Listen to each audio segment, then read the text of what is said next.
Good afternoon, everyone. Welcome to this wonderful signing of the Displaced Workers Amendment to the law that we passed many years ago and that we had to amend. I'm Ben Boykin, Chairman of the County Board of Legislators, and we've been joined by Legislator Catherine Borgia, Legislator Kitley Koval, and Legislator David Tubiello, who were really up there in making sure that we took the existing law and we made the appropriate amendments to it. We've also been joined for the signing, it will be signed by the county executive, and just before the signing, you will hear him make some comments. First of all, to have the signing here shows the mutual respect that both the county executive has for the Board of Legislators and we have for the county executive as co-equal branches of government. This signing is important because we believe in protecting workers' rights. And if there's an issue with the law, we will make it right and we will get it right. And again, I'd like to thank Legislator Catherine Borgia, Legislator Kitley Koval, and Legislator David Tubiello, and others who worked to make sure we got the appropriate amendment. And I've got to thank 32BJ and other members of Labor for bringing this to our attention. And with that, I'd like to call on Legislator Catherine Borgia to talk about the amendments of the law.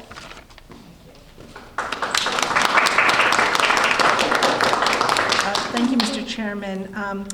As Chairman Boykin said, this was a law that we passed several years ago, and we really wanted to address a specific issue that was happening. But as what often happens in industries, changes were made, loopholes were found to get around the original intent of the law. So when our friends in Labor told us about what was happening on the ground, we said, well, that does not comport with what this law is intended to do. And that's why my colleagues and I made sure that we did amendments to the law that closed all those loopholes, because we want to make sure that we protect the hardworking people of Westchester County. At this time, I'd like to ask 32BJ, our strong partner in this, Lenore Friedlander, to come up and tell us a little bit about the situation, and then to also hear the story of one of the workers that this law will impact, Gabriela Silva. Thank you.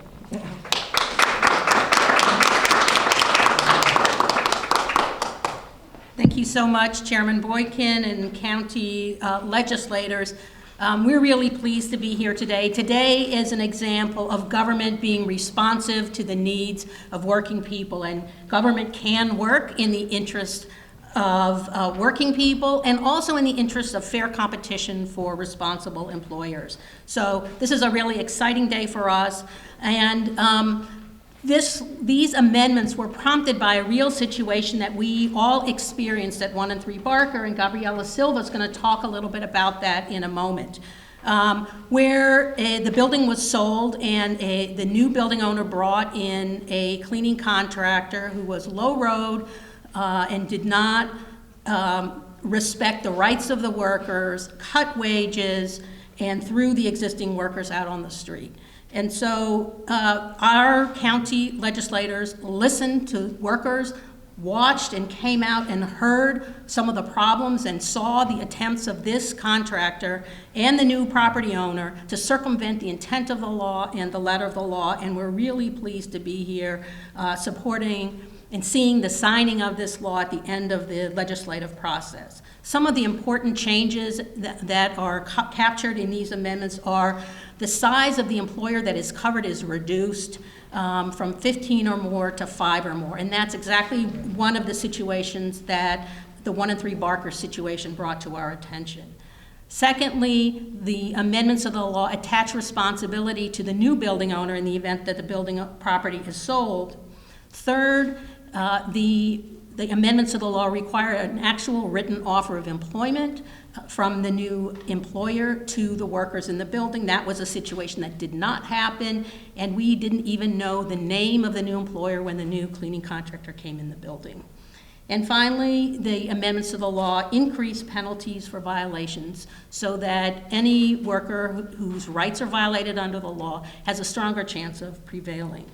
So again, we appreciate the work of the county legislators. We are very excited to be here today with the county executive, and it makes a difference having a county executive who stands up for working people and who supports the right of workers to be represented by a union and to make decent wages and benefits. And so I'd like to introduce Gabriela Silva, who can talk a little bit more about what happened to her. She's going to speak in Spanish, and Carolina Gonzalez is going to translate for her. Gabriela.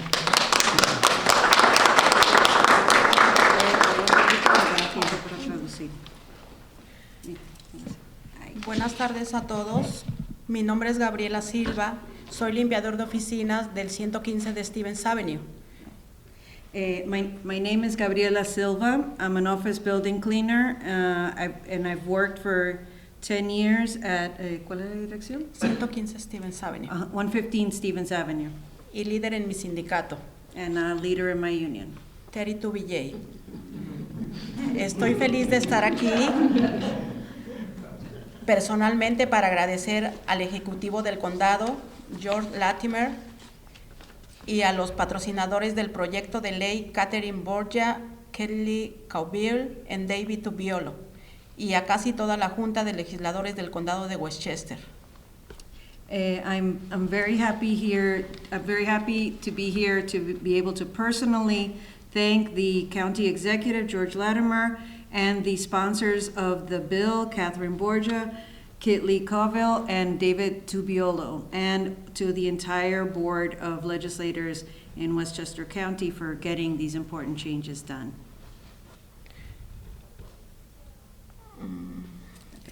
Y a los cambios importantes en la Ley de Trabajadores Desplazados del Condado de Westchester, escrita, aprobada y firmada con rapidez. I'm very happy that we made these important changes to the Displaced Workers Bill in Westchester County, and that we got those changes written, approved, and signed with quickness.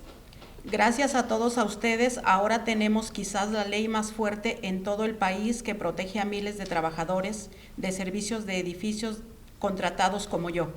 Thanks to all of you, we now have probably the strongest law in the whole country to protect the thousands of building service workers contracted, like I am, when there are issues that come up.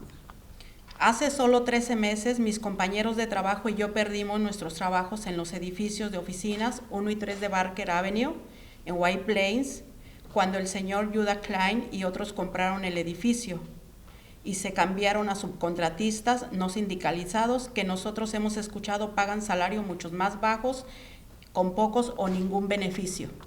13 months ago, my colleagues, my co-workers and I lost our jobs in the office buildings at 1 and 3 Barker Street in White Plains when Mr. Judah Klein and others bought the building and changed to a non-union contractor that we have heard pays salaries that are much lower with few, if any, benefits. Se suponía que la ley de trabajadores desplazados nos daría un periodo de transición, pero era imposible obtener información importante sobre el subcontratista y saber si la empresa era lo suficiente grande como para estar cubierto por la ley. We thought we were supposed to be covered, protected by the Displaced Workers Law, which would have given us a transition period, but it was impossible to get important information about the subcontractor and to find out if the company was sufficiently large to be covered under the existing law. La nueva ley asegura que los contratistas no pueden esconderse en las sombras, no pueden fácilmente hacer que las empresas sean demasiado pequeñas para estar cubiertos por la ley. The new law ensures that contractors can't hide in the shadows, that they cannot easily they cannot easily turn their companies into units that are so small that they are not covered under the law. Recuerdo el estrés que sufrí cuando perdí el trabajo tan repentinamente. Mi esposo y yo no ganamos mucho dinero. Mi hija es madre soltera y estudia en un colegio comunitario. Mi esposo y yo estamos ayudando a apoyarla a ella y a nuestra nieta de 3 años. I remember the stress I suffered when I lost my job so suddenly. My husband and I do not make a lot of money. My daughter is a single mom and she studies in community college. My husband and I are helping her to support her and to support our grandchild who's 3 years old. Entiendo que los dueños cambian, es parte del negocio, pero ahora la ley de trabajadores desplazados asegura que los nuevos propietarios y contratistas demuestren cierto reconocimiento de nuestra lealtad y nuestra humanidad común. I understand that the building owners change. That's part of business. But now the displaced workers law ensures that new owners and contractors can show a recognition of our wait, oh God, I forgot what that means. What? Of our commitment and our common humanity. Nuevamente, gracias a la Junta de Legisladores y al Ejecutivo del Condado Latimer por asegurar de que otros trabajadores no tengan que pasar por el mismo shock y sufrimiento. Es un gran alivio y un honor pertenecer al sindicato que ayudó a inspirar este cambio. Gracias a todos. Again, thank you so much to the Board of Legislators and the County Executive Latimer for ensuring that other workers don't have to undergo the same shock and suffering that I did. It's a great relief and an honor to belong to a union that helped to inspire this change. Thank you very much.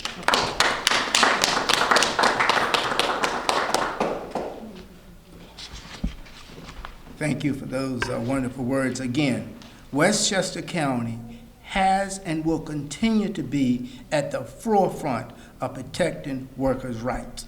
We've also been joined by Majority Whip Mary Jane Shimsky. And now you'll hear from Legislator Kitley Koval, followed by David Tubiello. And again, this bill passed with bipartisan support of 16-1. Legislator Koval.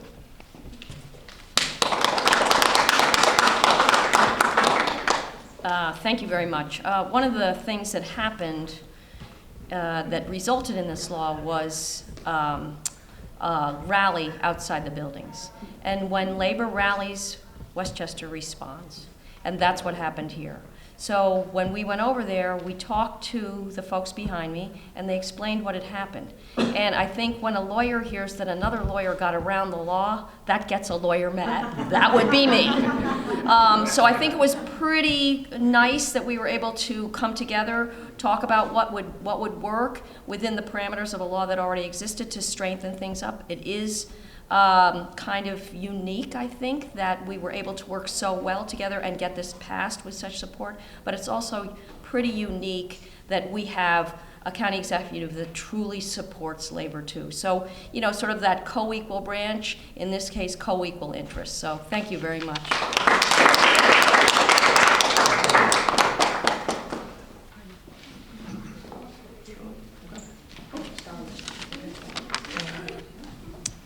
Simply, I just want to say thank you to all of our wonderful colleagues over here, of course, Mary Jane, Ben, Catherine, Kitley, of course, the county executive, but especially 32BJ and its wonderful members, because they are the people that work day and night.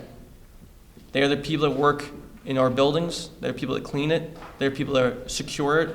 And they're the people that are with us, with families, always. So today is a very good day that we closed all of our loopholes that need to be closed and to stop corporate greed, because we know there's too much greed in this country, and this is where it stops, right here in Westchester.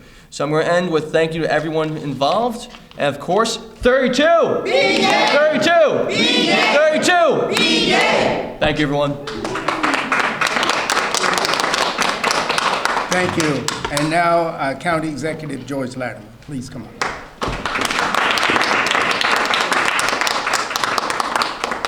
I'm very honored to stand here both with the people from Labor, Local 32BJ, and as well to stand here with the members and the leaders of the Westchester County Board of Legislators.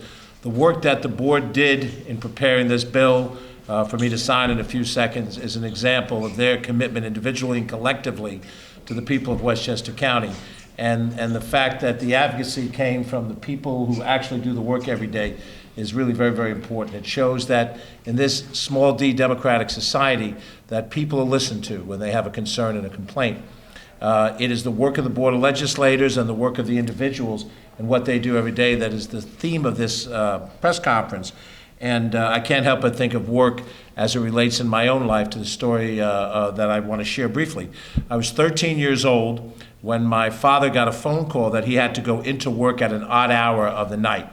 And his work was to be the head of maintenance at Beach Point Club in Mamaroneck, New York. And we lived in Mount Vernon, so it was about a 10 or so mile drive. It was fairly late at night. And so he asked his 13-year-old son to go along with him just for company's sake. And I was probably about the height I am now, nothing like the weight I am now. And I didn't know anything about anything, so I just, with a slack jaw, accompanied my dad in the car. And I drove up with him to the club, as we called it, where he worked.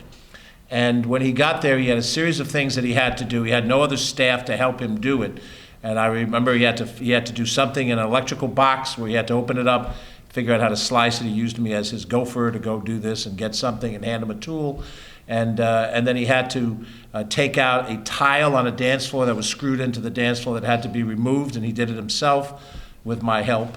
And then he also had to look at an issue in a bathroom that didn't turn out to be a problem, but he had to solve each of those problems. And he had the skill set to do it. And the members of the club, all of whom were very successful people, wealthy people, members in this club, needed my dad to do what he did as a job for work. It was by the sweat of his brow that I got to go to college. It was by the strength of his arm, and my mom's too, was a factory worker, by which I had a chance at a better life. I have never done a job in my life as strenuous as the job you do, or as strenuous as the job that my mother or father did. And the better life that they wanted for me, I had in college and graduate school to go on to a career in business as a marketing executive, suit and tie every day, clean fingernails, never break into a sweat, except when you haven't reached your goal by the end of a week and you had a numerical goal to hit in sales. But it was their work that gave me the better life. And the work that you do is designed to give your children a better life, so that your children can be a county legislator or a county executive or a Congress member or a governor or a president in the future, or a doctor, a lawyer, a business person. That they know that the same thing that I say about my dad is what you can say when they'll say about you, that it was the sweat of the brow of my mother, the strength of her arms, what she did day after day in cleaning and in maintaining something. And even if she was in a country where the language wasn't the same, that she did this out of love for me. They did this out of love for me, so that I could stand here today. And the voters of Westchester who gave them the opportunity to pass this law are the same voters that put the pen in my hand. And when I sign it, I'm doing this on behalf of the people of Westchester County that gave us the opportunity to do this for you. And so unless there's anything else that you'd like me to do, Mr. Chairman, I'm happy in your house to sign your bill into law. Please.